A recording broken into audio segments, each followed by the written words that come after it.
আমি সত্য কাহিনী, ওই সুযোগ যদি না হইতো তাইলে বুড়া বয়সে আব্দুর রহমান ইবনে হাফফার কোনোদিন আলেম হতেন না।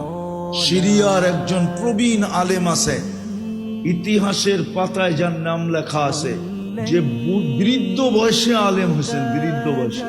কিন্তু বংশগতভাবে পেশা ছিল কবর খোদাই করা। কি? কবর খোদাই করা।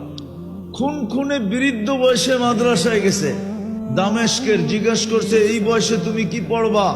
বলছে, আমি যে যা দেখা আসছি পড়বই পড়বো। বলছে, কি দেখা আসছো?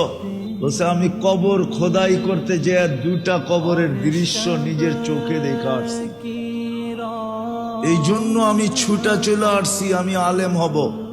আমি পুরাটা বলতেছি না, সময়ও কম। কাহিনী শোনার পরে মাদ্রাসাওয়ালারা বাধ্য হয়েছে তাকে ভর্তি নিতে। সে বুড়া বয়সে আলেম হয়েছে এবং যুগ শ্রেষ্ঠ আলেম। ইতিহাসের পাতায় যদি না থাকতো তাহলে আমি এটা খুঁজা বাহির করার সুযোগ ছিল না। আমি নাম সহ বলতেছি, ওনার নাম ছিল আব্দুর রহমান হাফফার।